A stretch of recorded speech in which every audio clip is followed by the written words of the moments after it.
South China Morning Post, 24th of May 2023, India aspires to be the global South champion as tensions between the US and China rise in the Pacific. Indian hegemony and China's all-out war on the Indian subcontinent are things that India seeks to combat. New Delhi aims to be a champion of the global South, helped by its historical ties to the Pacific that give it a level of goodwill that not even the US and Australia can match, observers have said. This is true even as India emerges as a US partner in confronting China. Indian Prime Minister Narendra Modi promised the Forum for Indo-Pacific Islands Cooperation that Delhi would be a dependable partner to small island states facing challenges brought on by supply chain disruptions and climate change during a conference with Pacific leaders on Monday in Port Moresby.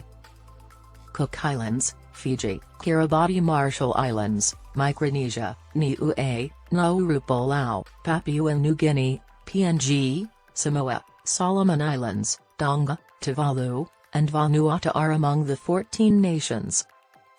Modi claimed on social media that he had discussed ways to improve collaboration with the small island in business, technology, and healthcare, as well as in combating climate change, during a bilateral meeting with PNG leader James Marape.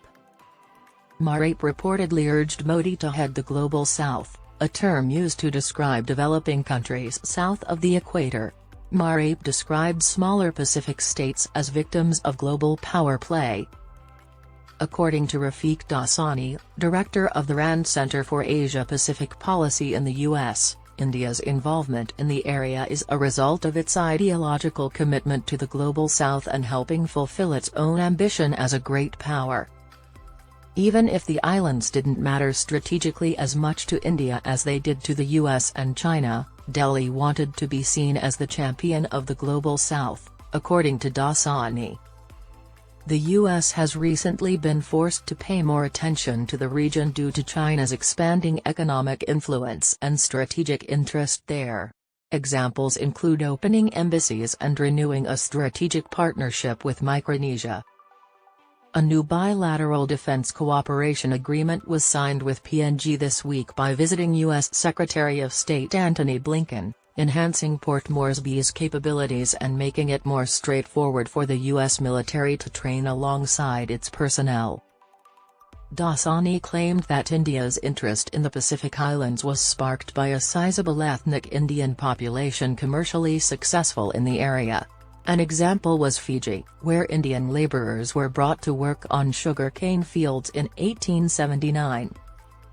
According to Dasani, India's recent economic growth has allowed it to transfer more resources to the Pacific Islands than before to support their development, garnering goodwill that other regional powers like the US and Australia had not, he said.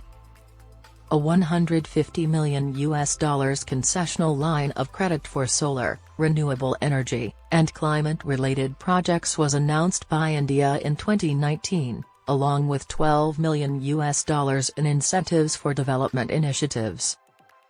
According to King's College London Professor of International Relations Harsh V. Pant, the area has become a new front in the geopolitical contestation between the US and China. According to Pant, China's strategy in the area has militarized its diplomacy. India would want to offer an option to some of these nations who do not wish to become involved in this new Cold War.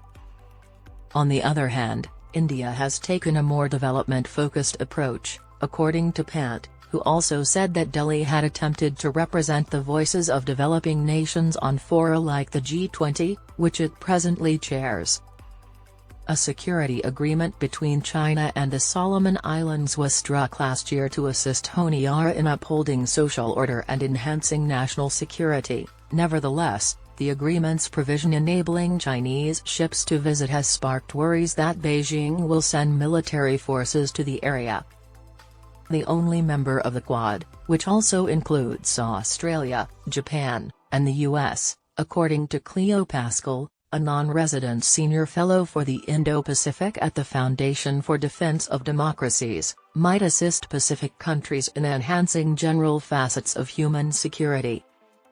Pascal noted that the region's nations had real alternatives in their development, ones that aren't dependent on China, adding that India can provide affordable, quality healthcare, education, IT, energy systems, and more. According to Pascal, corruption that results in a weakening of the institutions of the state and is a threat to democracy and the rule of law is frequently brought with China to the region through its engagement.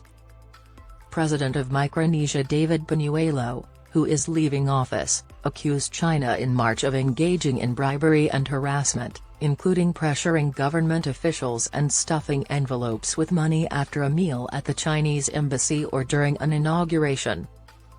In a letter to state governors and other political figures, Panuelo claimed, "We are bribed to be complicit and bribed to be silent."